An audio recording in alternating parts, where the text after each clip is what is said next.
Hello everyone, welcome to Study Wings education.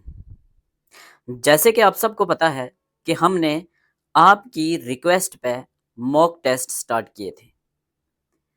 इससे पहले एक मॉक टेस्ट हम ऑलरेडी अपलोड कर चुके हैं।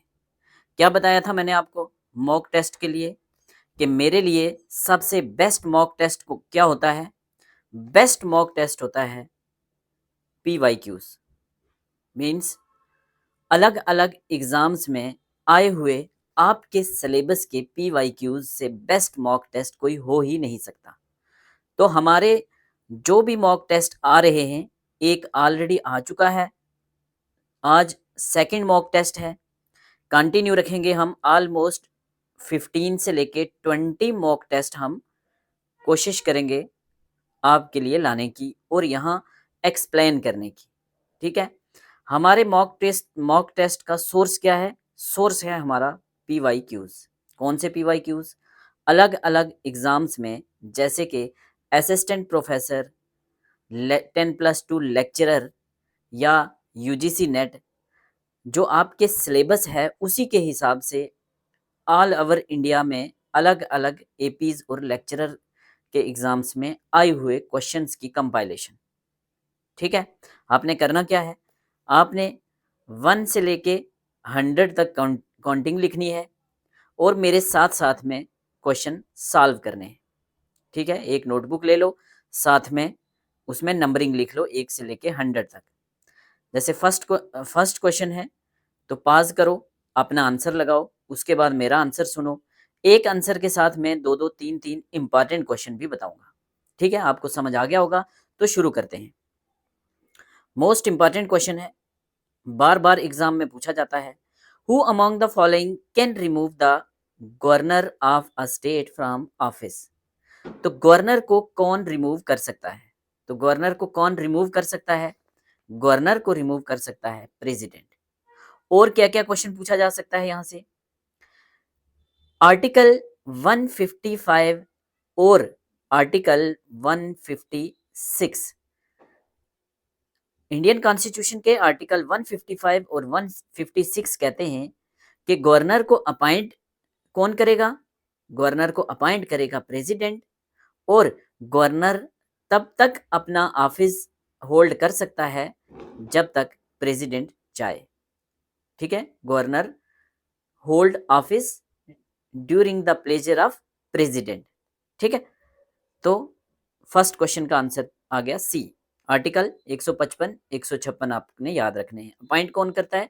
अपॉइंट भी प्रेसिडेंट करता है। Next, in which among the following cases supreme court of India propounded the theory of basic structure of constitution?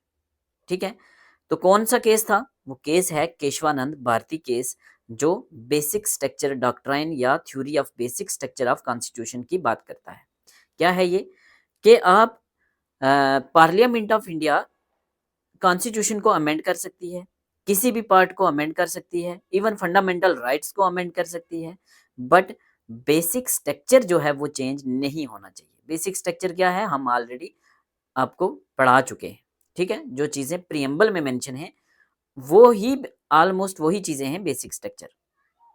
ठीक है, तो केशवानंद भारती का केस कब का है?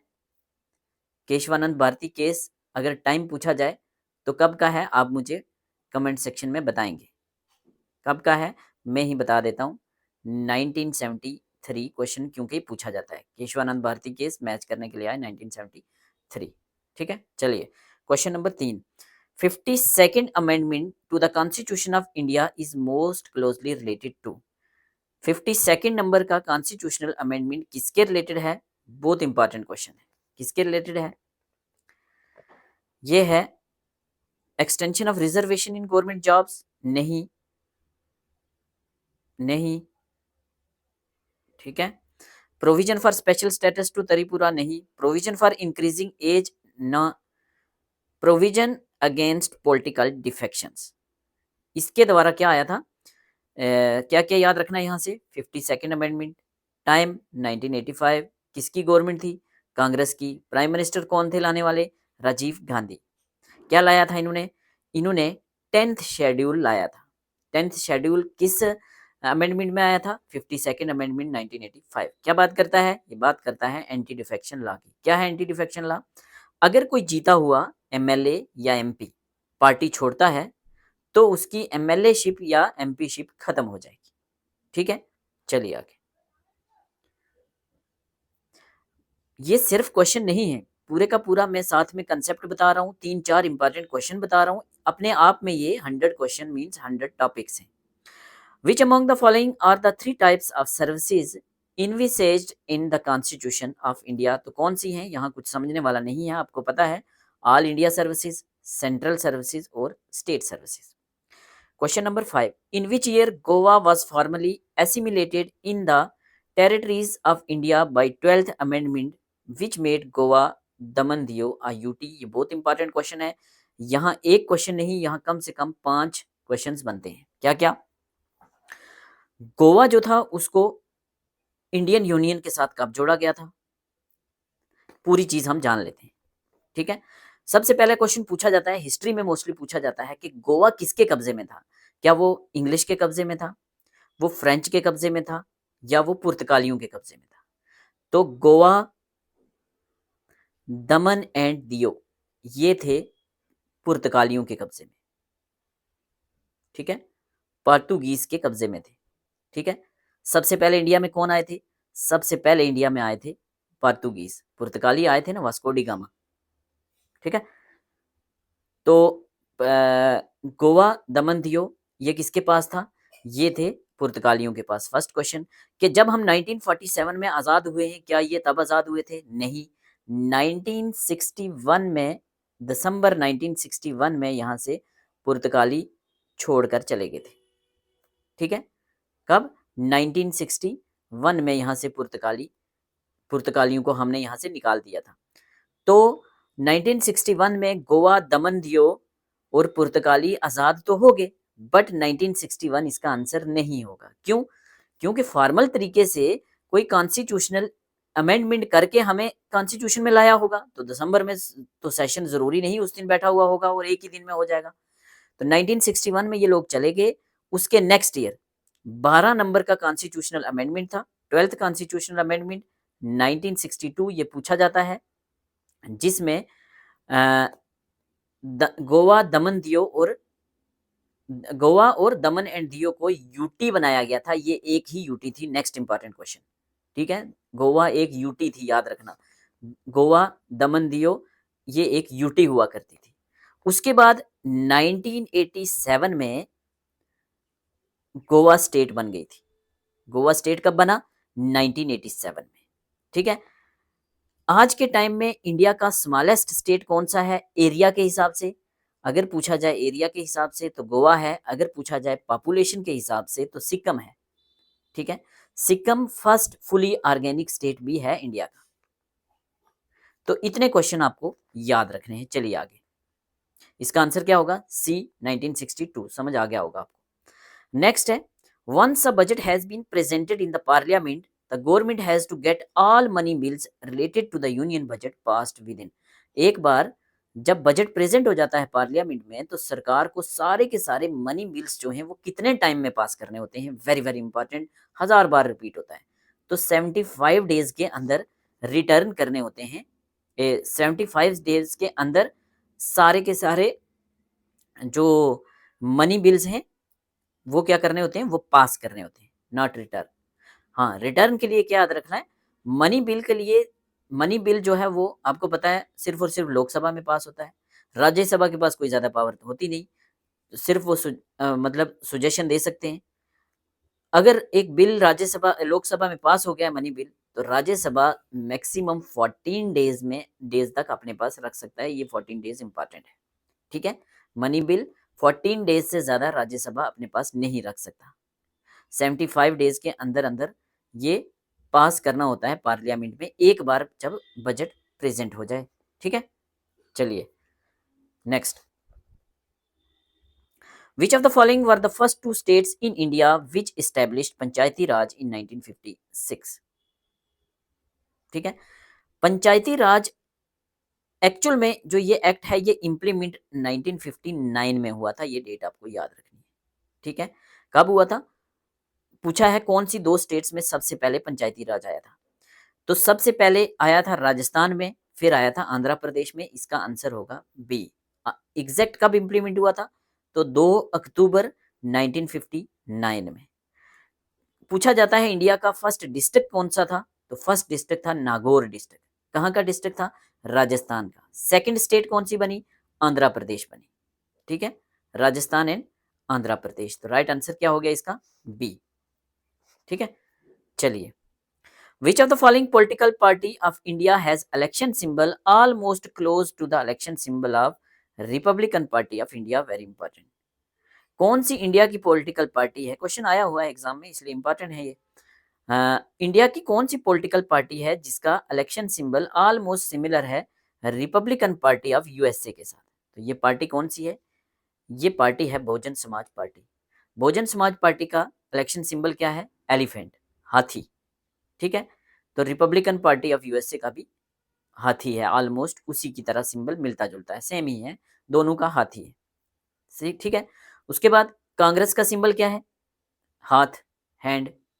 ठीक है। बीजेपी का क्या है? लोटस। आम आदमी पार्टी का ब्रूम, झाड़ू।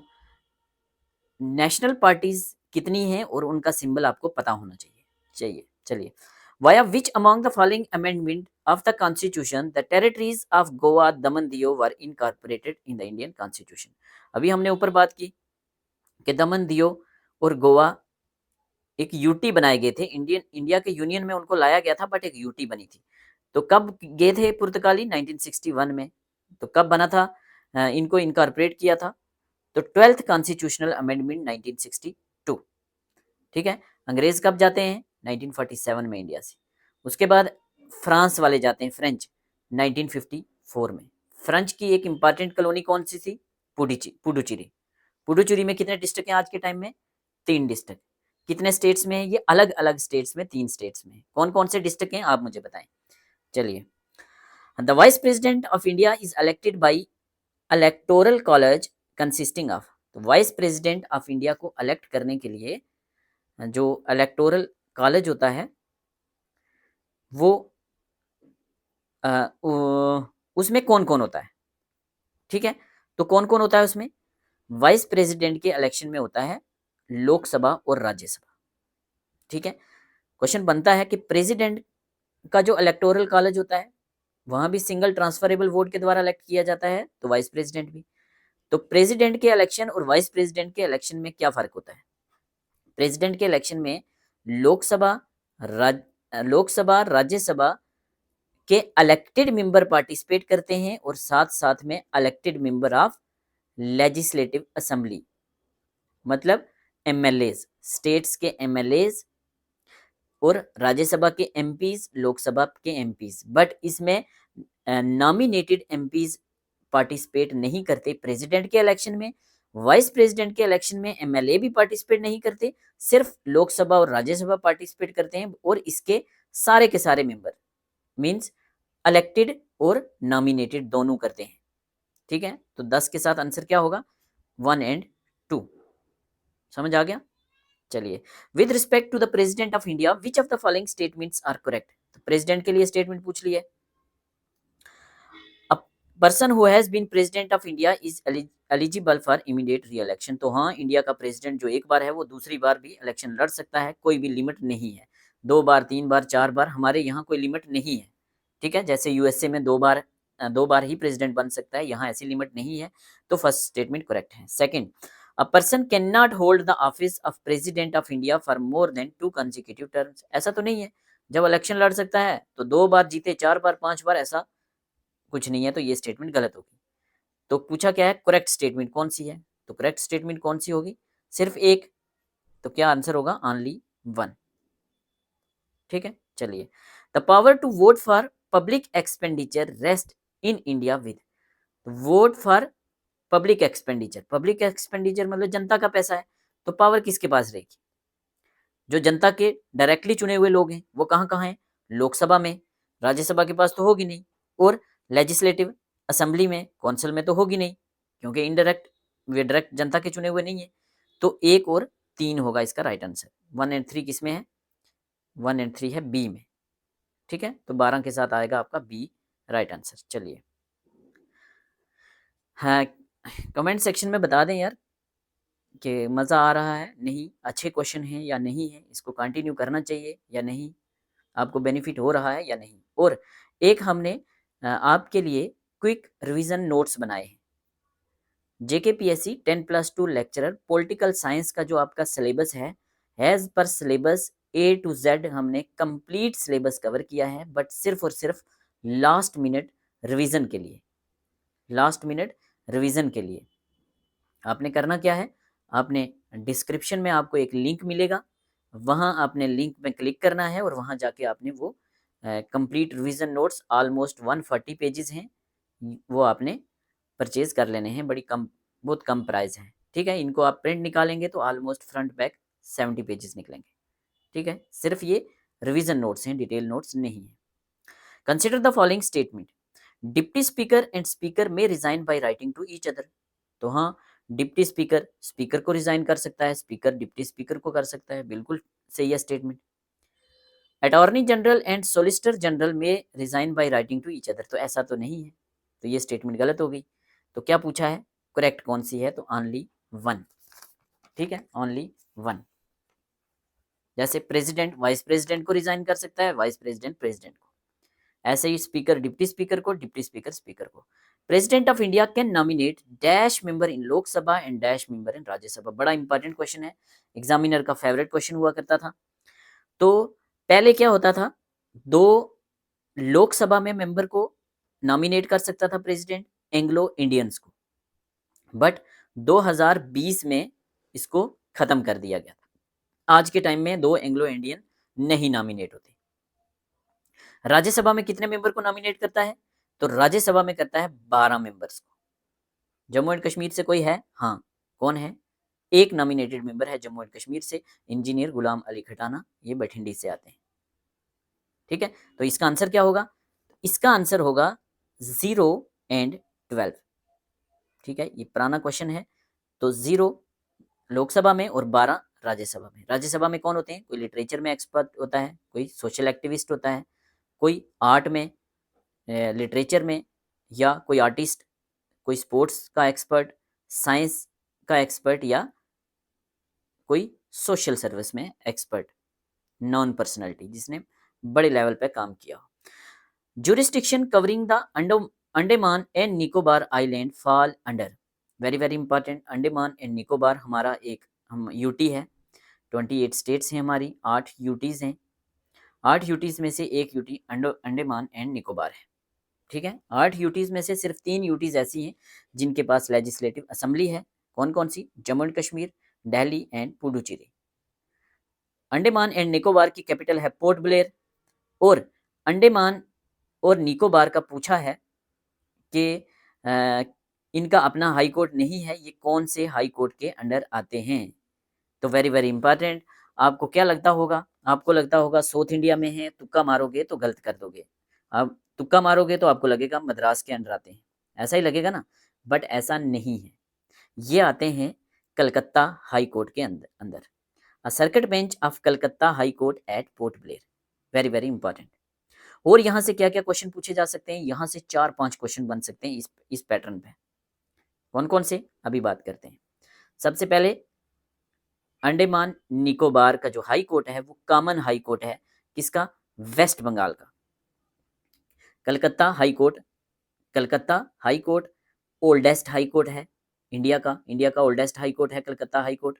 कलकत्ता हाई कोर्ट किस किस के, कलकत्ता हाई कोर्ट के जुरिस्डिक्शन में क्या आता है, एक तो वेस्ट बंगाल आएगा, कलकत्ता को आज कोलकाता कहते हैं ना, पहले कलकत्ता कहते थे, तो कोलकाता, तो कोलकाता हाई कोर्ट के अंडर वेस्ट बंगाल तो आएगा। इसके अलावा आता है अंडमान एंड निकोबार, अंडमान एंड निकोबार एक आइलैंड यूटी है।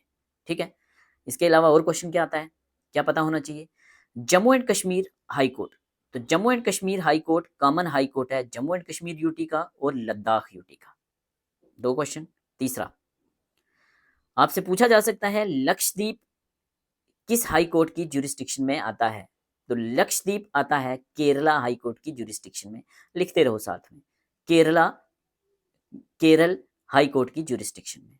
नेक्स्ट आपको पता होना चाहिए Punjab and Haryana high court. High court का नाम ही है Punjab and Haryana high court. तो इसकी ज्यूरिस्डिक्शन में पंजाब और हरियाणा तो आएंगे आएंगे, साथ में आती है यूटी ऑफ चंडीगढ़। तो यूटी ऑफ चंडीगढ़, पंजाब और हरियाणा, इनका कॉमन हाई कोर्ट है Punjab and Haryana high court. उसके बाद है very very important Bombay high court. Bombay high court की ज्यूरिस्डिक्शन में क्या क्या आता है? बम्बे हाई कोर्ट की ज्यूरिस्डिक्शन में आता है महाराष्ट्र एक, गोवा दो, और UT of Dadar and Nagar Haveli and Daman and दियो। दादर नागर दमन दियो आपको पता है गुजरात के पास में है, तो हमें लगता है शायद गुजरात होगा, बट नहीं। दादर एंड नागर हवेली पहले अलग यूटी थी, दमन एंड दियो अलग यूटी थी, अब ये एक ही है। Dadar and Nagar Haveli and Daman and दियो ये एक यूटी है। उसके बाद गोवा स्टेट और महाराष्ट्र स्टेट ये आते हैं बम्बे हाई कोर्ट के अंडर। नेक्स्ट है गुवाहाटी हाई कोर्ट। तो गुवाहाटी हाई कोर्ट के अंडर कौन आता है? अनम, ANAM, अनम। अनम means A for Assam, N for Nagaland, A for Arunachal Pradesh, M for Mizoram. तो ये आपको 5 तो याद रखने ही रखने हैं। अगर आप बोलो तो मैं रिवाइज करवा लेता हूँ। Calcutta high court, oldest high court, इसकी जुरिस्डिक्शन वेस्ट बंगाल और UT of Andaman Nicobar. Jammu and Kashmir high court, JNK और लद्दाख का common. Lakshadweep Kerala high court के under. Punjab and Haryana high court, Punjab Haryana और UT of Chandigarh. Bombay high court, Maharashtra Goa और UT of Dadar and Nagar Haveli and Daman and दियो। गुवाहाटी हाई कोर्ट, अनम, अनम बोले तो आसाम, नागालैंड, मिजोरम और अरुणाचल प्रदेश। ठीक है, ठीक है। ये कौन कहता है, ये किसने बोला होगा कि एक हाई कोर्ट जो है वो कॉमन हाई कोर्ट हो सकता है दो या दो से ज्यादा स्टेट्स या दो से ज्यादा यूटी और स्टेट्स का? तो 7th कॉन्स्टिट्यूशनल अमेंडमेंट याद रखना, 7 नंबर का कॉन्स्टिट्यूशनल अमेंडमेंट 1956 ये बात बोलता है। ठीक है, 7th कॉन्स्टिट्यूशनल अमेंडमेंट 1957 कहता है कि कॉमन हाई कोर्ट इस्टेब्लिश किए जा सकते हैं दो या दो से ज्यादा स्टेट्स या यूटी के लिए। चलिए next, jurisdiction of which among the following high court cover the UT of Lakshadweep? तो यूटी ऑफ लक्षद्वीप अभी हमने बात कर ली, Kerala high court. Number of जजेस can be altered in supreme court by, supreme court के जजेस को बदलना है, कम करना है या ज्यादा करना है। कितने जजेस होते हैं? 33 प्लस 1, 33 जजेस होते हैं। एक CGI होता है चीफ जस्टिस। अभी जो चीफ जस्टिस है वो 52nd नंबर का चीफ जस्टिस है BR गवई। BR गवई से पहले 51st नंबर का चीफ जस्टिस कौन था? संजीव खन्ना। उससे पहले 50 नंबर का जस्टिस कौन था? DY चंद्रचूड़। तो लास्ट के 3 पता होने चाहिए आपको। ठीक है, तो ये जजेस की जो नंबर है इसको चेंज कौन कर सकता है? तो इसको पार्लियामेंट कर सकती है कानून बना के। ठीक है, बी होगा इसका राइट आंसर। चलिए, विच among the following which one of the following article deals with the appointment of prime minister and other minister? Means prime minister and the council of ministers की बात की जा रही है। आर्टिकल 75 वेरी वेरी इंपॉर्टेंट, बहुत बार repeat होता है article 75। ठीक है, चलिए, prime minister is appointed by which of the following? तो पता है हमें कौन करता है प्राइम मिनिस्टर को appoint? President. Council of ministers को प्रेसिडेंट। ठीक है, जो भी ये बड़ी बड़ी पोस्ट होती है इनको प्रेसिडेंट करता है। स्टेट में गवर्नर और सेंटर में president. Which among the following shall communicate to the president all the decision of council of ministers under article 78?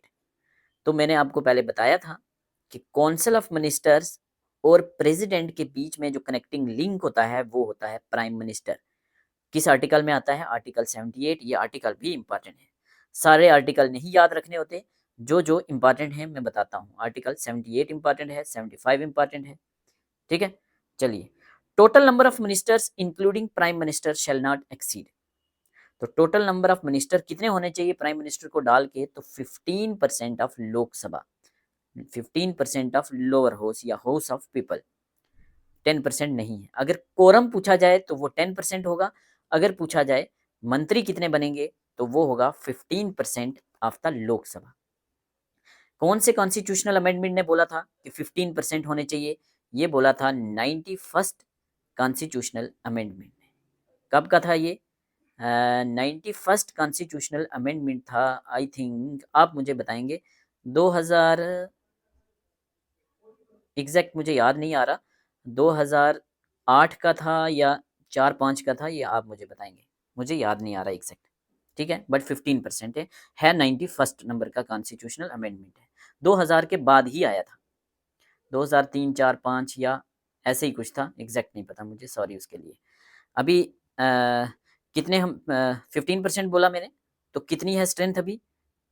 15%। किसका स्ट्रेंथ कितनी है? 543। टोटल का 15%, तो ये 15% बन जाएगा ऑलमोस्ट 81 एमपीज़, मतलब 81 मंत्री मिनिस्टर्स, ठीक है? चलिए, supreme court of India at present contain following number of जजेस, तो बता चुका हूँ मैं 33 प्लस 1, एक सीजीआई और 33 जज। विच among the following appoints the chief justice and other जजेस ऑफ सुप्रीम कोर्ट। तो अभी क्या बोला मैंने कि ये जो बड़ी बड़ी पोस्टें होती हैं, ये जो बड़े बड़े लोग होते हैं, इनको कौन अपॉइंट करता है? इनको करता है प्रेसिडेंट ऑफ इंडिया, ठीक है? 23 के साथ आएगा आपका डी राइट आंसर, ठीक है? और क्या मैंने बताया आपको, बता दिया 33 जज प्लस एक सीजीआई। तो सीजीआई अभी कौन है? B R Gavai. किस नंबर के हैं? 52 नंबर के। अगर पूछा जाए 51 के, तो संजीव खन्ना। 50 नंबर के, डी वाई चंद्रचूड़। अगर पूछा जाए फर्स्ट दलित चीफ जस्टिस कौन थे, तो वो थे के जी बालकृष्ण, के जी बालाकृष्ण। किस नंबर के थे?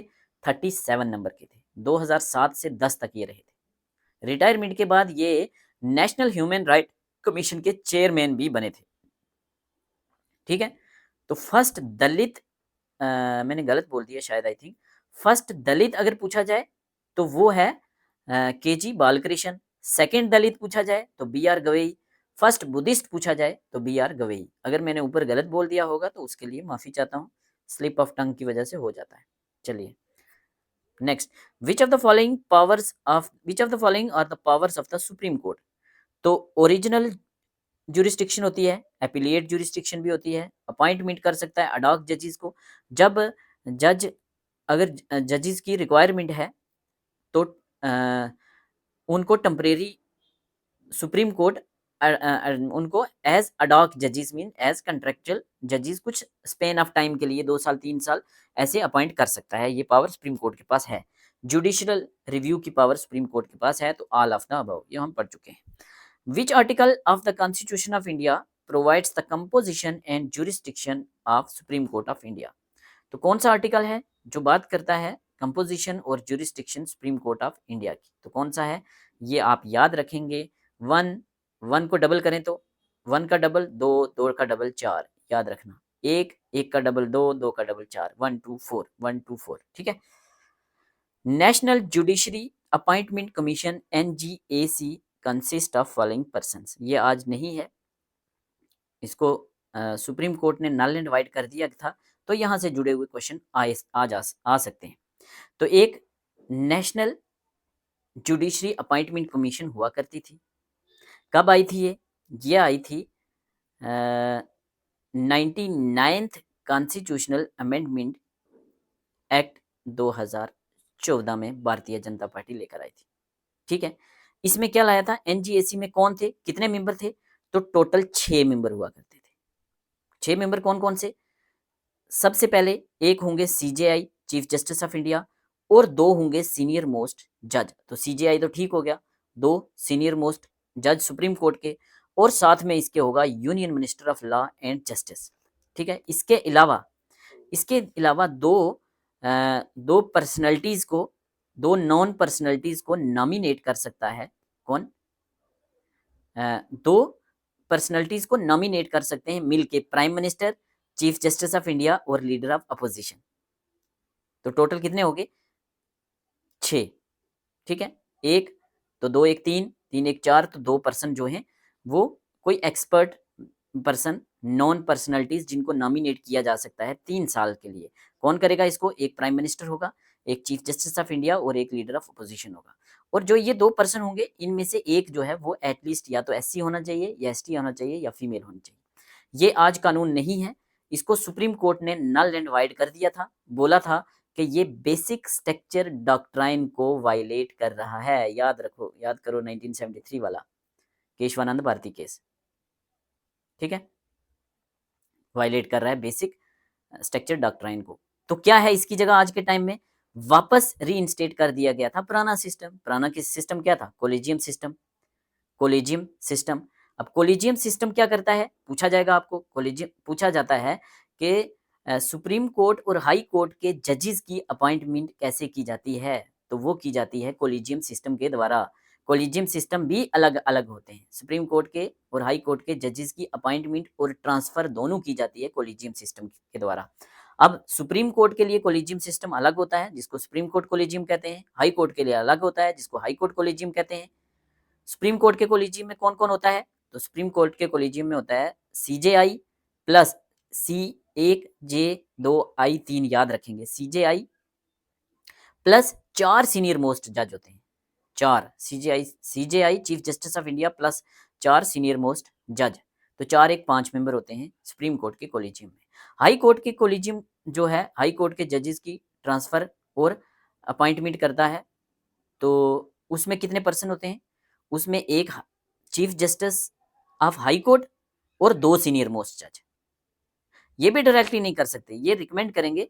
जो सुप्रीम कोर्ट का कोलेजियम सिस्टम है वो गवर्नमेंट को भेजेगा, गवर्नमेंट उसमें कमी पेशी निकालेगी और वापस इनको करना है कोलेजियम को। ऐसे ही जो हाई कोर्ट का है उन्होंने भेजना है सुप्रीम कोर्ट को, तो सुप्रीम कोर्ट जो कमी पेशी देखेगा फिर वापस इन्होंने ही करना है। कुल मिला के कोलेजियम सिस्टम ही करता है ट्रांसफर और अपॉइंटमेंट। ठीक है, समझ आ गया? ये नहीं आया तो वीडियो को थोड़ा स्लो करके रिपीट करके देख लो।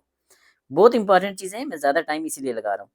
Which among the following was appointed by central government to union state relation in 1983? Which of the following commission? कौन सा कमीशन अपॉइंट किया गया था सेंट्रल गवर्नमेंट के द्वारा यूनियन और स्टेट रिलेशंस पे काम करने के लिए? तो ये था सरकारिया कमीशन। सरकार की बात हो रही है तो कौन करेगा? सरकारिया कमीशन करेगा। ठीक है, क्यों किया गया था? To examine and review the working of arrangement between union and states. ठीक है, इसके चेयरपर्सन थे जस्टिस RS सरकारिया, इसीलिए इसको कहा जाता है सरकारिया कमीशन। चलिए, which of the article deal with grants in aid by union government to the state? Grants दी जाती है यूनियन गवर्नमेंट के द्वारा स्टेट को, कौन से आर्टिकल के द्वारा? आर्टिकल 275 आप याद रखेंगे, 275। ये कहाँ से देगी सेंट्रल गवर्नमेंट? ये कंटीजेंसी फंड से नहीं देगी। क्वेश्चन पूछा जा सकता है कि जो ये ग्रांट दी जाता है, ग्रांट्स इन एड दिया जाता है अंडर आर्टिकल 275, यूनियन गवर्नमेंट देती है स्टेट गवर्नमेंट को। ये किस फंड से देती है? तो ये कंसोलिडेटेड फंड से देती है, याद रखना, कंसोलिडेटेड फंड्स ऑफ इंडिया। ठीक है, नॉट कंटीजेंसी फंड। इमरजेंसी के लिए कौन सा फंड यूज होता है? Contingency fund. चलिए, who can remove the vice president from his office? तो वाइस प्रेसिडेंट को हटाना है तो कौन हटाएगा? भाई वाइस प्रेसिडेंट को हटाना है तो प्रेसिडेंट नहीं हटाएगा। कौन हटाएगा? वाइस प्रेसिडेंट को कौन हटाएगा? वाइस प्रेसिडेंट को हटाएगा पार्लियामेंट। ठीक है, यहाँ एक क्वेश्चन, कौन से आर्टिकल में ये बात की गई है कि पार्लियामेंट हटाएगा? आर्टिकल 66 के अंदर। इसको अपॉइंट कौन करता है? Electoral college.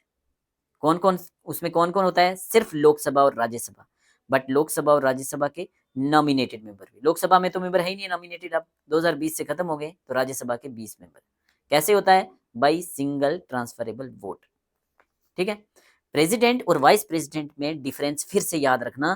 प्रेसिडेंट का जो इलेक्टोरल कॉलेज होता है उसमें लोकसभा, राज्यसभा और स्टेट लेजिस्लेटिव असेंबली होती है, प्लस स्टेट लेजिस्लेटिव असेंबली सारी स्टेट्स की भी, और साथ में 3 यूटीज की भी, दिल्ली, जम्मू कश्मीर और पुडुचेरी।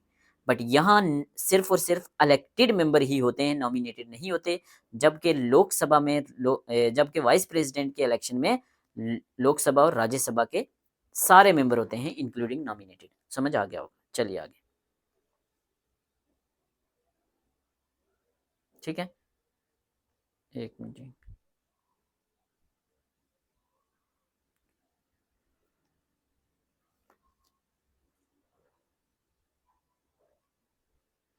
ठीक है, ये आर्टिकल देख लेना, मैंने शायद आर्टिकल ये गलत बता दिया आपको।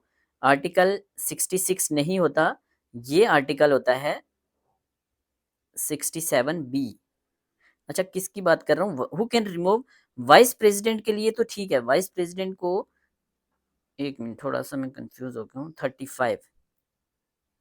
35 क्वेश्चन जो है who can remove vice president from his office? तो पार्लियामेंट कर सकती है, बिल्कुल सही है, बट पार्लियामेंट कर सकती है। यहाँ आर्टिकल मैंने 67 बताया, ये गलती से बता दिया।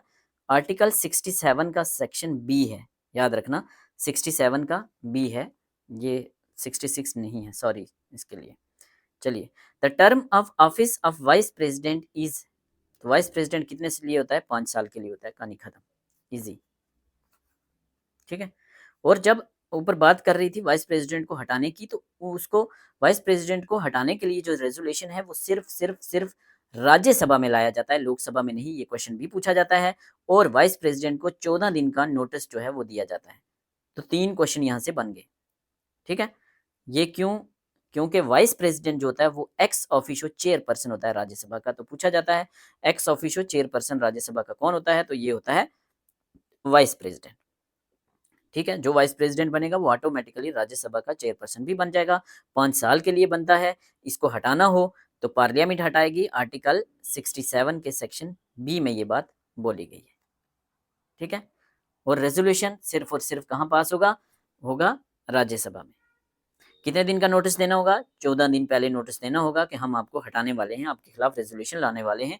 क्या पता उसके बीच में ही वो रिजाइन कर दे। इज्जत बचाने के लिए, डिग्निटी बचाने के लिए दिया जाता है, ताकि वो निकल ले अपने आप, अगर उसको लगता है मैंने कोई गलती की है। Which of the following is not a feature of election system in India? तो इंडिया के इलेक्शन में यूनिवर्सल अडल्ट फ्रेंचाइज है, हर वो पर्सन जो 18 साल से ऊपर है वो वोट दे सकता है। सीक्रेट वोटिंग सिस्टम है। रिजर्वेशन ऑफ सीट्स हैं लेजिस्लेचर में for the members of schedule caste and schedule tribe, बिल्कुल ठीक है। कॉमनल इलेक्टोरेट नहीं है।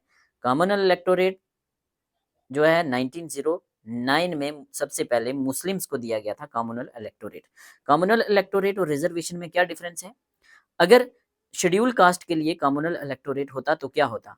शेड्यूल कास्ट जो मेंबर है वो भी शेड्यूल कास्ट होता और वोट डालने वाले भी शेड्यूल कास्ट होते, ठीक है। 1909 में जो मुस्लिम्स के लिए लाया गया था, इसका मतलब ये था कि मेंबर भी जो इलेक्शन में खड़ा होगा वो भी मुस्लिम होगा और वोट डालने वाले भी मुस्लिम्स होंगे। तो ये डिफरेंस होता है। उसके बाद 1919 में सिख्स और क्रिश्चियंस वगैरह को भी, क्रिश्चियंस को आई थिंक दिया गया था communal electorate, I am not sure. Elections in India for parliament and state legislatures are conducted by, तो कौन करता है? इलेक्शन कमीशन ऑफ इंडिया, ठीक है। लोकसभा के इलेक्शन हो, राज्यसभा के इलेक्शन हो, स्टेट लेजिस्लेटिव असेंबलीज के इलेक्शन हो, सारे के सारे इलेक्शन कमीशन ऑफ इंडिया करता है। तो आप सोचते होंगे कि स्टेट इलेक्शन कमीशन कौन से इलेक्शन कराता है? तो लोकल बॉडीज के, पंचायत और म्यूनिसिपलिटीज के। The member of election commission are appointed by, तो इलेक्शन कमीशन के जो मेंबर हैं वो कौन अपॉइंट करता है? तो प्रेसिडेंट ऑफ इंडिया ही करेगा ना। अपॉइंट की बात की गई है तो अपॉइंट प्रेसिडेंट करता है। Which article of Indian constitution says that will be election commission, कौन कहता है कि एक इलेक्शन कमीशन होगा? तो ये कहता है आर्टिकल 324, 324 कहता है, ठीक है। Next 42, the number of seats reserve for schedule caste in Lok Sabha, very very important, आपको पता होना चाहिए। शेड्यूल कास्ट के लिए हैं 84 और शेड्यूल ट्राइब के लिए हैं कितनी? 47, एग्जैक्ट है, याद रखनी है। मीन्स लोकसभा के इलेक्शन जब होते हैं तो कुछ सीट्स एससी के लिए रिजर्व हैं, कुछ एसटी के लिए। एसटी के लिए पूछा जाए 47, एससी के लिए पूछा जाए 84, ये नंबर फिक्स है। क्यों फिक्स है? क्योंकि डीलिमिटेशन कमीशन रिपोर्ट 2008 ने ये नंबर दिया था। ये भी आपको पता होना चाहिए। जो रिजर्वेशन है अभी वो कौन सी कमीशन की है? डीलिमिटेशन कमीशन रिपोर्ट का 2008, ठीक है। सेंसिस कौन सा है? तो ये सेंसिस 2001 वाला है, 2011 वाला नहीं है। उसके बेस पे ये हुई थी, ठीक है। और 2019 में सरकार ने क्या किया था? 2019 में सरकार 104 नंबर का कॉन्स्टिट्यूशनल अमेंडमेंट लेकर आती है 2019 में। तो इसको, इस रिजर्वेशन को एक्सटेंड कर देती है 2030 तक, ठीक है, 2030 तक। तो उसका नुकसान क्या है? नुकसान ये है कि ये रिजर्वेशन पॉपुलेशन बेस्ड होती है। तो 2008 में, 2008 को भी छोड़ो, 2001 में जो पॉपुलेशन थी, क्या वो आज वही पॉपुलेशन होगी 2030 में? 30 साल में कितनी पॉपुलेशन बढ़ी होगी? तो सीट्स तो जाहिर सी बात है बड़ी होंगी, ठीक है। आप समझ सकते हैं, पार्ट ऑफ राजनीति। चलिए, तो इसका आंसर क्या हो गया? 84 एससी के लिए, 84 एसटी के लिए 47, ठीक है। चलिए नेक्स्ट क्वेश्चन नंबर कौन सा है? हाँ 40 कितने हो गए हमारे 42 हो गए 43। Which article of the constitution give provision for electoral system in our country. तो इंडिया में इलेक्टोरल सिस्टम की बात करता है आर्टिकल नंबर 324 टू 329 याद रखना है। यहाँ आप याद रख सकते हैं आर्टिकल 324 किसकी बात करता है। तो आर्टिकल 324 बात करता है कि इलेक्शन कमीशन एक कॉन्स्टिट्यूशनल बॉडी होगी, एक इलेक्शन कमीशन होगा जो कि कॉन्स्टिट्यूशनल बॉडी होगी। कौन कहता है आर्टिकल 324। 325 बात करता है वन जनरल इलेक्टोरल रोल, एक जनरल इलेक्टोरल रोल होगा, आर्टिकल 325 कहता है। तो 326 क्या कहता होगा। 326 बात करता है किसकी, अडल्ट फ्रेंचाइज की, कि सारे के सारे जो 18 साल से ऊपर हैं वो वोट करेंगे। फिर 327 क्या बात करता होगा, पावर ऑफ पार्लियामेंट, के इलेक्शन को लेके पार्लियामेंट के पास क्या क्या पावर होंगी वो बात करता है 327। 328 क्या बात करता है, जैसे पार्लियामेंट की क्या पावर है ऐसे power of state legislative assembly election के रिगार्डिंग। 329 क्या करता है, 329 बाहर लगाता है इंटरफेरेंस बाय कोर्ट, के इलेक्शंस के मैटर में, इलेक्शन कमीशन के मैटर्स में जो कोर्ट है वो टांग नहीं उड़ाएगा, हमें अपना काम करने देगा, हम भी कॉन्स्टिट्यूशनल बॉडी हैं। तो ये आपको याद रखनी है। फिर से बता दूं, which article of Indian constitution give provision for electoral system in country. Article 324 से 329। 324 क्या कहता है, इलेक्शन कमीशन की बात करता है। 325 वन जनरल इलेक्टोरल रोल, एक ही इलेक्टोरल रोल होगी। इलेक्टोरल रोल होती है जहां सबके नाम दर्ज होते हैं, वोटर लिस्ट, ठीक है।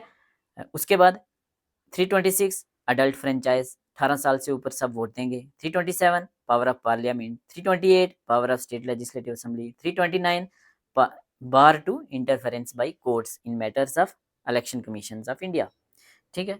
चलिए, इलेक्शन फॉर लोकसभा, तो लोकसभा के इलेक्शन 5 साल के बाद, ठीक है। राज्यसभा, राज्यसभा 6 साल के लिए होता है। राज्यसभा परमानेंट बॉडी है। लोकसभा डिजॉल्व हो जाती है जब मेजोरिटी नहीं होती। राज्यसभा के मेंबर कैसे चेंज होते हैं, तो 1/3 मेंबर जो हैं वो हर 2 साल में रिटायर होते रहते हैं, ठीक है। Which one of the following statements is या are false, for qualifying Lok Sabha person must be 25 year. तो लोकसभा के इलेक्शन के लिए 25 साल, राज्यसभा के लिए 30 साल। A person can be a member of, ये स्टेटमेंट सही है। एक पर्सन लोकसभा का मेंबर भी है, राज्यसभा की भी, ऐसी नहीं है। अगर कोई राज्यसभा का पर्सन था, वो जीत के लोकसभा में इलेक्शन में खड़ा हुआ, जीत गया, तो एक सीट उसको छोड़नी है, चाहे राज्यसभा की छोड़े चाहे लोकसभा की छोड़े, उसकी चॉइस है। तो ये स्टेटमेंट गलत है। A person belong to schedule caste and schedule tribe can contest election from general seat and not just with reserve seat. कोई एससी और एसटी का पर्सन है, क्या वो जनरल सीट से लड़ सकता है? हाँ, वो लड़ सकता है। जनरल सीट वाला एससी एसटी से नहीं लड़ सकता, बट एससी एसटी का कहीं से भी लड़ सकता है, जनरल से भी लड़ सकता है। ये स्टेटमेंट करेक्ट है। If a member of either house votes against the direction given by his party, he can be deemed to disqualified code. एक पर्सन जो पार्टी ने उसको डायरेक्शन दी है कि हम इस मैटर में इधर वोट डालना है, अगर वो उसके पार्टी के खिलाफ वोट डालेगा तो उसको डिस्क्वालीफाई किया जाएगा। स्टेटमेंट करेक्ट है। एक ही गलत है, कौन सी? दो। पूछा क्या है, which of the following is false, तो फॉल्स कौन सी है? एक ही, सेकंड ओनली, मैं ये सेकंड फॉल्स है, ओनली सेकंड, तो डी होगा इसका राइट आंसर, ठीक है। 45 के साथ डी। 46 what is the maximum allotted duration between last session of dissolve Lok Sabha and recalling the Lok Sabha. Means last session जब लोकसभा डिजॉल्व हो जाती है उसके बाद 6 महीने का मैक्सिमम गैप होना चाहिए, उसके बाद नई लोकसभा बैठानी जरूरी होती है। तो 6 मंथ होगा इसका राइट आंसर, ठीक है, याद रखना। कौन कहता है? ये कहता है आर्टिकल 55 का सेक्शन 1, ठीक है। 47 smallest Lok Sabha constituency general election by area. Lok Sabha की सबसे छोटी कॉन्स्टिट्यूंसी कौन सी है? तो लोकसभा की सबसे छोटी कॉन्स्टिट्यूंसी है इंडिया की चांदनी चौक, दिल्ली की। अगर पूछा जाए, ये चांदनी चौक एरिया वाइज है, याद रखना, वोटर वाइज, पॉपुलेशन वाइज नहीं। वोटर, यहाँ पॉपुलेशन की तो बात होती नहीं कॉन्स्टिट्यूंसी में, वोटर की बात होती है ना, 18 साल से ऊपर वाले। तो चांदनी चौक जो है एरिया वाइज सबसे छोटी कॉन्स्टिट्यूंसी है इंडिया की। अगर पूछा जाए एरिया वाइज सबसे बड़ी कौन सी है, तो वह है लद्दाख। खुला बड़ा एरिया है लद्दाख, लार्जेस्ट लद्दाख, स्मॉलेस्ट चांदनी चौक दिल्ली। अगर पूछा जाए वोट के हिसाब से, इलेक्टर्स के हिसाब से, वोटर के हिसाब से सबसे छोटी कॉन्स्टिट्यूंसी, तो वो है लक्षद्वीप, वो है लक्षद्वीप, ठीक है। तो यहाँ पूछा है लोकसभा की लोकसभा की सबसे छोटी मीन्स एरिया वाइज तो वो है दिल्ली में चांदनी चौक। कौन है चांदनी चौक से एमपी? भारतीय जनता पार्टी के एमपी हैं। कौन? उनका नाम है कुछ परवीन परवीन खंडेवाल या ऐसा कोई नाम है, देख लेना, परवीन है उनका नाम, बीजेपी के हैं। और एमएलए कौन है चांदनी चौक से? एमएलए आम आदमी पार्टी के हैं, उनका नाम था कुछ पुनर्दीप सिंह, आई थिंक पुनर्दीप सोनी या कुछ ऐसा नाम था, देख सकते हैं आप। National emergency is declared under which of the following article? तो नेशनल इमरजेंसी, इमरजेंसी के रिलेटेड 3 आर्टिकल पता होने चाहिए। 352 नेशनल इमरजेंसी, 356 स्टेट इमरजेंसी या president rule, 360 financial emergency. Financial emergency अभी तक नहीं लगी, तो इसका आंसर क्या होगा? 352 यहाँ पूछा है, नेशनल इमरजेंसी। नेशनल इमरजेंसी कब लगाई जाती है? जब आर्म्ड रिबेलियन हो, यस। एक्सटर्नल अग्रेशन हो, यस। वार हो, यस। तो डी होगा इसका right answer. Proclamation of emergency under article 352 is issued by which of the following? तो कौन देगा? कौन देगा? जाहिर सी बात है प्रेसिडेंट लगाएगा ना इमरजेंसी, बट एडवाइस किसकी होगी? प्राइम मिनिस्टर और काउंसिल ऑफ मिनिस्टर्स की, ठीक है, या कैबिनेट्स की होती है आई थिंक। तो इसका राइट आंसर क्या होगा? प्रेसिडेंट, ठीक है। तो next, emergency under article 356 is, अच्छा नेक्स्ट 50 जो एमसीक्यूज हैं वो हम अपने नेक्स्ट लेक्चर में करेंगे। इसको यहाँ ही क्लोज करते हैं क्योंकि वीडियो काफ़ी लंबा हो जाएगा और आप भी बोर हो जाओगे। तो कमेंट सेक्शन में ज़रूर बताएं आज के क्वेश्चन कैसे थे, आपको बेनिफिट हो रहा है या नहीं, दमदार क्वेश्चन हैं या नहीं। और आपसे रिक्वेस्ट है कि लास्ट वीक के लिए आप क्विक रिवीजन नोट्स ज़रूर अवेल करें। डिस्क्रिप्शन में आपको लिंक मिल जाएगा, वहाँ से आपने डाउनलोड करने हैं, ठीक है। Thank you so much.